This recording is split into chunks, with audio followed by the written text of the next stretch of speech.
warqee mitiin kun sobaa gooftaa yesuusin malee borundumtuu hin darbaa waan darbee nun gargaarreef.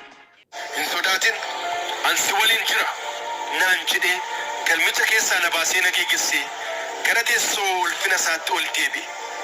Anillee yoo achii dammaqu mana nama tokkoo keessatti siriirra ciiseeruun of arge.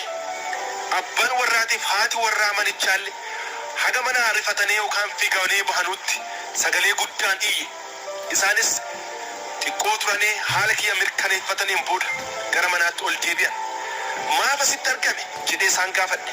Isaanis akkamitti akkaan taaksii keessatti kufee achiin gara waldaa kiristaanaa ollaa san jiruutti na geessanii doktoras natti waamanii doktorichis dhaawannaan onnee kiyya noormaal ta'uusaa akka itti himee fi garuu immoo haga saatii ammaa kanatti akka aniif hin beekneef waan ta'uuf jiru callisaniituma eegaa akka turan natti himan. Maqaa fi bakka jireenya kiyya na gaafatan ittis hime. Haala keessa ture garuu uumaa ittiin himne. Maatii eebbifamoo kana waliin guyyaa 2 tureen booda isaan gara magaala ollaa san jiruutti taaksiin na geessan.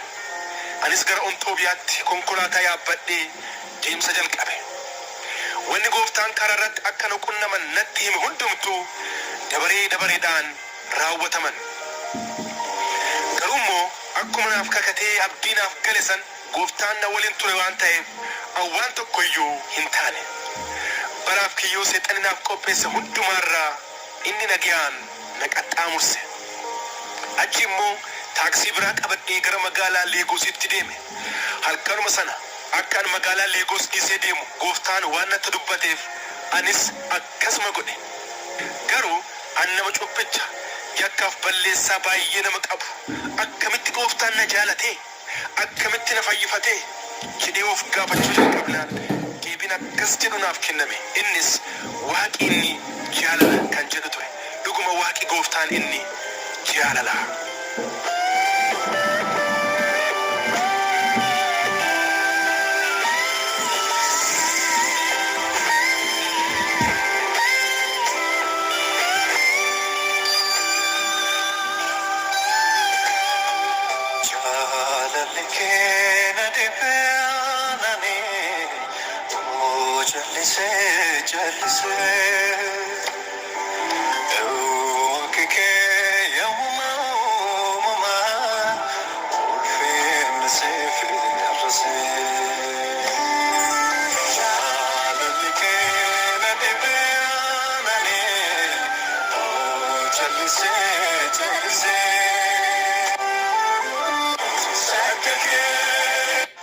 Keessa kiyyatti fedhii addaa uumame. Haa ta'u malee waldaa kiristaanaa keessatti eeyyama argachuu hin dandeenye. Haadhiqqoon tiyya kiristaana waan turteef tajaajiltoota keessaa gara tokkootti na geessite. Gaaffiin isaa kan jalqabaas waraqaa fidateera kan jedhu ture. Waraqaan inni na gaafate waraqaa miseensummaa waldaa akka ta'e boodarra naaf gale. Anillee hunduma caalaa gooftaan Yesuus cubbuu kiyya hundumaarraa na dhiqee na qulqulleesseera. Waraqaan eenyummaa kana caalu eessayyuu hin jiru jedhe. Garuu gaaffiiwwan naaf dhiyaatan tokko tokko dhaga'ee dhuguma namni haaraan gooftaatti amane akkasitti keessummeeffama. Gooftaan Yesuus iyyuu an cubbicha tare nama ergamaa seexanaa ta'isa lubbuu meeqa galaafa bakka teessoo isaarraa ka'ee gara kiyya dhufee eenyummaa kiyya cubbuun guutame sanarraa baasee gatee jaalala addaatiin na simate. Asitti garuu tajaajiltooti waraqaa ragaa fi gaaffii nama haaraa akka kiyyaatiif hin malle na gaafatan. Haalli isaan itti na keessumsisanis kan nama gammachiisu hin turre. Kanarraa kan ka'e keessa kiyyatti guddaa gadde. Gooftaan gargaarsa siif godheef waan amma argite kana hundumaa dhaqii namootatti dhugaa bahe jedhee na erge. Asi gaafa dhufu immoo namootarraa gufuun na qunname. Anis takki amma yeroo isaa mutifaa jedhee callise. Sana booda sababa hojiitiif daldaltoota 3 waliin gara biyya Toogoo deemee meeshaa birrii 160 baasu bite. Birrii san keessaa 70 qofatu kiyya ture. Kan hafe immoo daldaltootarraa liqeeffadhe. Meeshaa gurgurtaa adda addaa bitannee gara Naayijeeriyaatti gaafa deebinu gumruk irratti poolisootni akka gubboo yookaan matta'aa kenninuuf na gaafatan. Nutis hin kenninu jennee mormine. Kanarraa kan ka'e meeshaalee kiyyaaf kan hiriyoota kiyyaallee to'annaa jala oolchan. Ji'oota muraasaan booda meeshaaleen hiriyoota kiyyaa hin dhiifaman. Kiyyaaf garuu birrii 40,000 na gaafatan. Meeshaalee kiyya keessaa meeshaan baay'een babbadeera, fudhatameera. Meeshaalee hafan ilaalee san irratti immoo birrii 40,000 kaffaluun kisaaraa malee bu'aa akkanaaf hin qabne beekee meeshootas achumatti dhiise. Namoonni an birrii irraa liqeeffadhes na ari'uu jalqaban. Warri gariin poolisiin na qabsiisuuf deeman, warri kaan immoo mana murtiitti natti raggaasisanii mana hidhaatti na galchuuf ka'an. Kanarraa kan ka'e waan qabu hundaa gurguree idaa isaanii hundumaa kaffalee birrii 1,000 qofatu narratti hafe. Birrii 90,000 keessaa jechuudha. Garuu immoo waan qabu hundumaa harkaa fixadhe. Saantima taaksiidhaaf kaffaluyyuu dhabee rakkadhe. Achiin booda gara daldaltootaaf abbootii qabeenyaa kiristaanaa warra ta'aniitti deemee gargaarsa isaan gaafadhe. Tokkoon isaanis tole yookaan waawwanaan hin jenne. Ittuma deddeebi'ee isaan gaafadhe. Garuu deebii irraa dhabee itti dhiise. Eenyu bira akka deemuu qabus hin beeku ture. Sagalee Waaqaas hin beeku ture. Garuu calluma jedhee kitaaba qulqulluu dubbifachuu jalqabe. Garuu hubachuun na rakkise. Osoo yaada kana keessa jiru mandara keessa jiraadhurraa yaamichi tokko na dhaqqabe. Yoo ariitiin bakka yaamicha kiyyaas dhaqqabu abbaa diqqaan kiyya obboleessa abbaa kiyyaa inni maadhaan yookaan quxisuun mana kiyya gubee na ajjeesuufis akka na barbaadu natti himan. Anis dhaga'ee baay'ee gadde.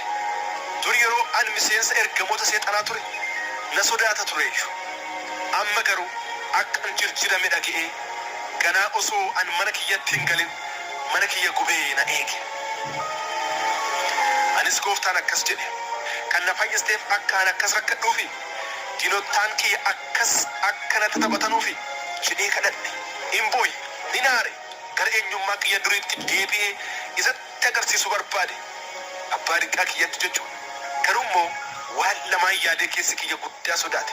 Tokkoffaan gooftaan carraan kun siif carraa dhumaati isa naan jedhee fi lammaffaan immoo yoo duuba deebite du'a fooniitiif du'a lammaffaa duuta ibidda gaannamiitti gatamta isa naan jedhe yaadadhee guddaa sodaadhe.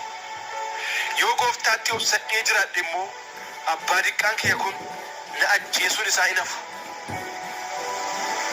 Baay'ee yaade, baay'ee dhiphadhe, waan ta'u garatti goru garatti deemu wallaale, gargaarsa baay'ee barbaade. Kitaaba qulqulluu dubbisees waan akkasii kanarratti sagaleen Waaqaa maal akka jedhu hin beeku ture. Dhaggeeffattoota kiyya, wanni kun hundinuu kan anarra ga'eef nama reefuu amane ta'uu kiyyarraa fi nama na qabatu, na gorsu, na gargaaru dhabuu kiyyarraa akka ta'e akkanaaf hubattan barbaada. Hubannaa gaarii gorsaaf gargaarsa barbaachisu dhabeessarra kan ka'e lubbuun baay'een akkasiin gara boodaatti deebi'u. Kanaafuu amantoota keessattuu lubbuu haarii irratti sooressitoota kaan jaarsoliin mana sagadaa cimsitanii irratti hojjechuu qabdan. Dhugaa baatanii fi gara gooftaatti yoo dhufan immoo qabatuu yoo hin dandeenye teete osoo dhugaa bahuu fi baattan wayya. Gooftaan Yesuus akkuma wangeela Yohaannis boqonnaa 21 lakkoofsa 15-17 irratti barreeffametti hordofataa isaa kan ta'e Phexros gaaffii 3 yeroo gaafatu akkas jedheen, ilma Yoonaa Simi'oon na jaalattaa? Ilma Yoonaa Simi'oon nan jaalattaa? Ilma Yoonaa Simi'oon nan jaalattaa jedhee gaafateen booda ilmoolee kiyya hoolota kiyya naaf bobbaasi naaf nyaachisi jedheen. Dhuguma nama mana dhaggeeffachaa jirtu Yesuus dhugumaan yoo hin jaalatta teete ilmoolee isaa hoolota isaa nyaachis, hoolota isaa nyaachis, ilmoolee isaa nyaachis siin jedha. Waraana ergamoota seexanaa waliin.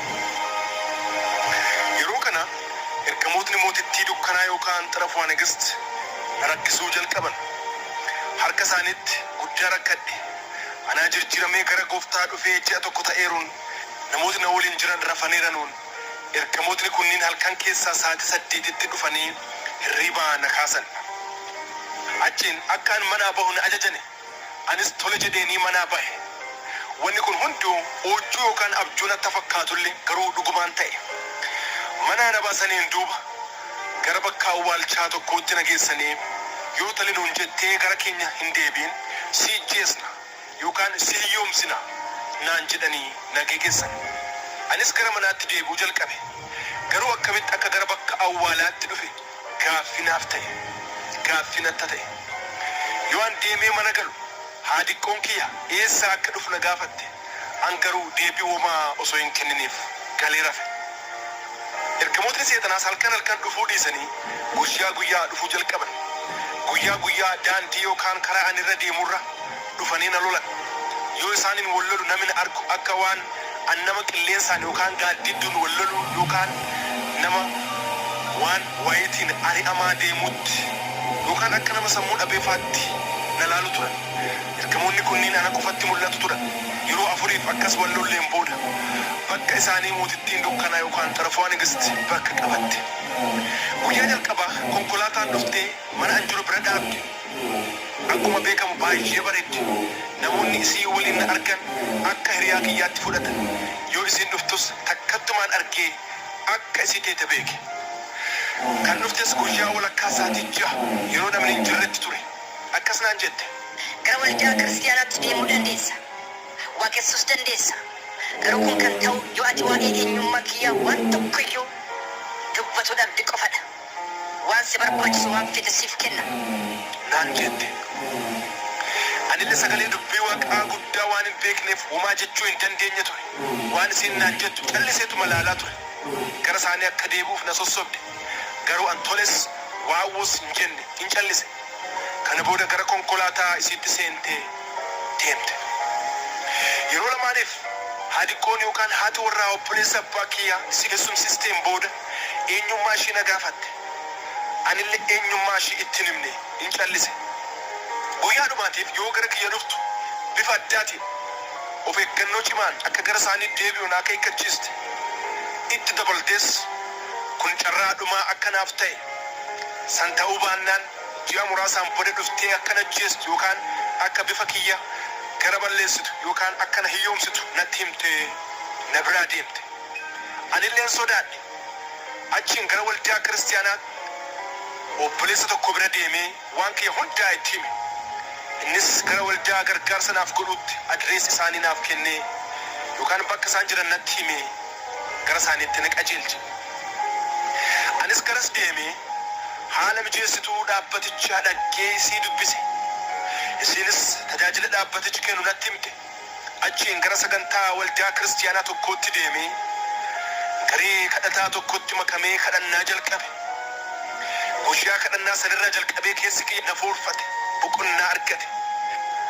Garee kadhannaa sana keessaa gooftaan dubartii waaqa sodaatu tokko naaf kenne.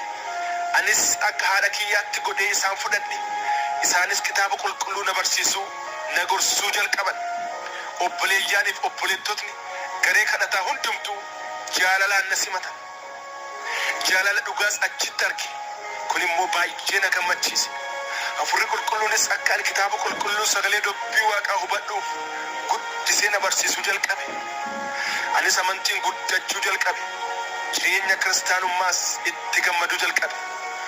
Jiinni mootittiin dukkanaa itti dhufees ijjee sanaan jettes dhufee darbe. Akkuma na balleessisaaf natti dhaadataa turte san isiinis osoo hin dhufin hafte. Akkuma kitaaba faarfannaa boqonnaa 91 irratti barreeffametti eegumsi waaqaa anaaf baay'ate. Isaayyaas 54 lakkoofsa 17 irratti meeshaan sirratti hojjetamu kamiyyuu hin milkoo'u akkuma jedhamee barreeffame. Karoorri mootittii dukkanaa kan xarafaa nigisti sun osoo narratti hin hojjetin hafe. Waajjira duraan hojii itti dorgomee jiru tokkotti akka dorgommii darbe dhaga'ee garas deemuu jalqabe. Garuu yoo an deemee achiin bahee warra dubbisu bakka kiyya nama biraa akka galchan dhaga'e. Achiin gaddee osoo gara manaa deebi'aa jiru namni tokko duuba kiyyaa dhufee afaanni funyaan kiyya buqee ana jeesisaaf na qabe. Anillee humna qabuuf hin qabneen harkaa ba'isaaf wixradhe. Namoota karaara darban keessaa garuu namuma nan gargaarre. Garuu immoo gooftaan gidduu anaaf seene. Anis sagalee akkas jedhu dhaga'e. Namni duuba keetti jiru sun eenyu? Yeroo nama irra deebi'ee sagalee dubartii wayii dhaga'e. Garuu eenyummaa isii beekuu hin dandeenye ture. Ifi to'achuu dadhabee tittimaa gara mana kiyyaa gale. Yeroo mana kiyyaan ba'u namichi idaan birrii isaa 1,000 na nyaatisaaf ka'e. Maaliif birrii kiyya osoo naaf hin kaffalin badde naan jedhee na lole. anillee akka hojii hin qabnee fi gara duraatti hojjedhee akka isaaf kaffalu akka yeroo naaf kennu isa kadhadhe. Tole naan jedhe. Guyyaatti aanu immoo gara dhaabbatichaatti deemee hoogganaa dubbise. Anis sababa hojii kiyya nama biraatiif kennani gaafannaan dhiifama na gaafate. Osoo inni dhiifama na gaafachaa jiru namni dargaggeessi tokko ol seenee, ati Amaanu'eel Amoos miti naan jedhe. Anis jedheen.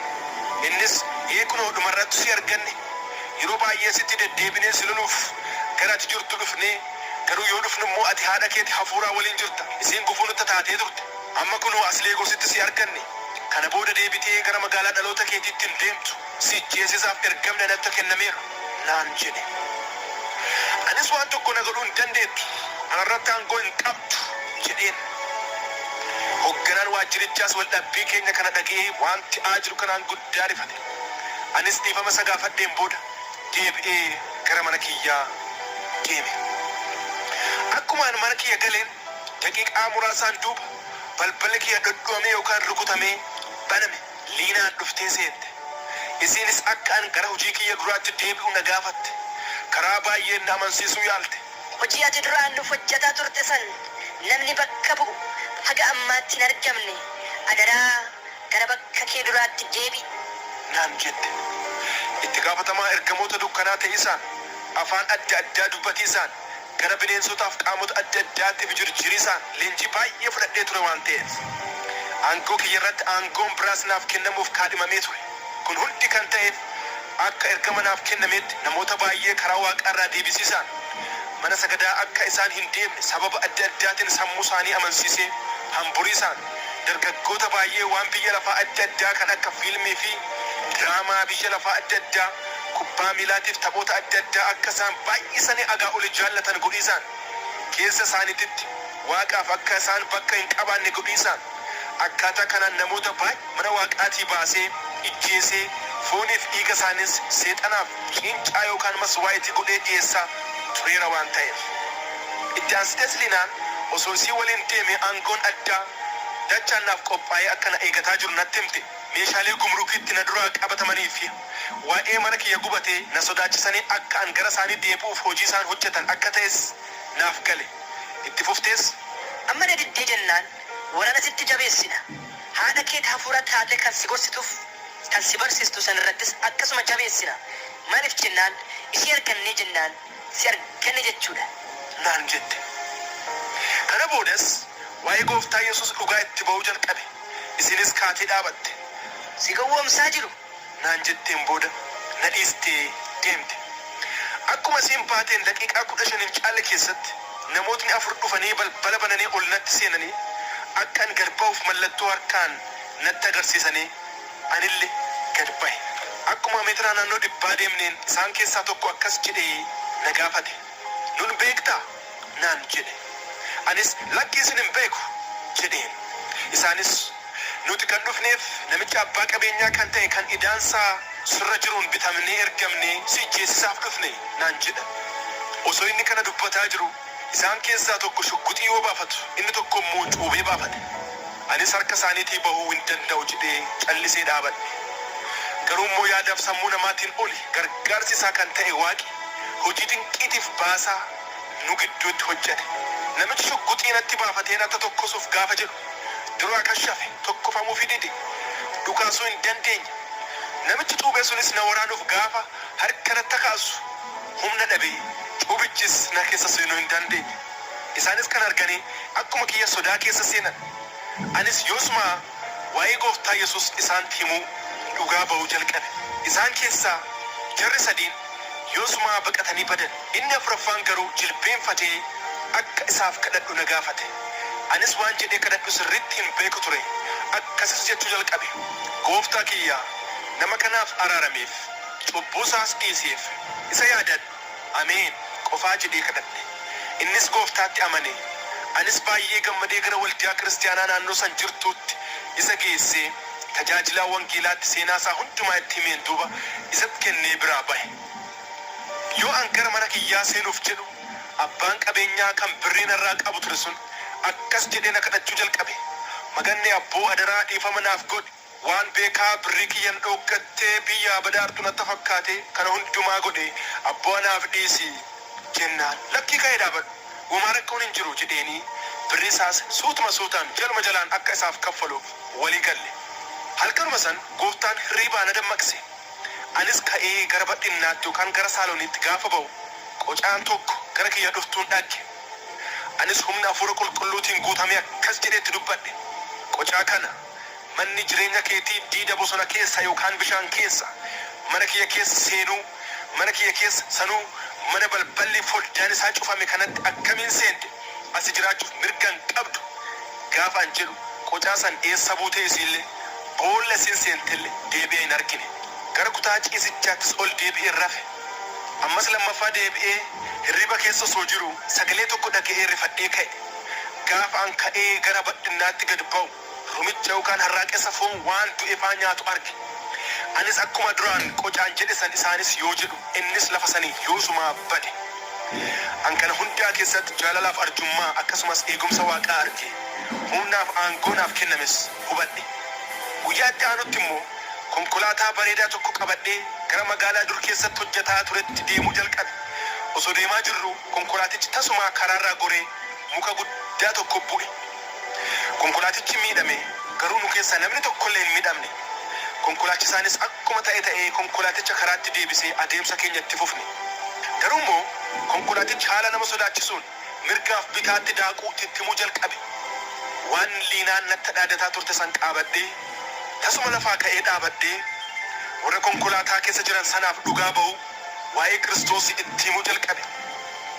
Sana booda rakkinni kun hundinuu sababa kiyyaan akka ta'e itti himeen duuba. Kana booda garuu haga magaalaa itti deemnu san geenyu asitti rakkinni tokkoyyuu maqaa Yesuus gooftaatiin nun qunnamu jedhee gad taa'e. Anis gad ta'een booda humnuma kamiin kana dubbadhe jedhee fi baaseffadhe diniqeeffadhe. Achiin duuba konkolaatichi akka duraa kaan daakuu yookaan tittimuu dhisee nagaan deemuutti ka'e. Akkuma sagaleen waaqaa Isaayyaas boqonnaa 54 lakkoofsa 15 irratti barreeffametti kunoo namni yoo si balleessisaaf sirratti ka'ellee ana biraa waan hin ta'iniif ati isaan hin balleessita. Si balleessisaaf meeshaan waraanaa yoo qopheeffameyyuu si miidhuu hin danda'u. Akkuma jedhamu anaaf ta'e. Akkuma kana mootittiin dukkanaa yookaan xarafaa nigistii fi ergamootni ishee na balleessisaaf guddaa mari'atanii baay'ee karoorfatanii garuu immoo eegumsa waaqanaaf godheen an argatu hin dandeenye. Hundumti isaanii hin kufane karoora isaaniillee hin fashalaa'e. Warqee mitiin kun sobaa gooftaa Yesuusin malee boruun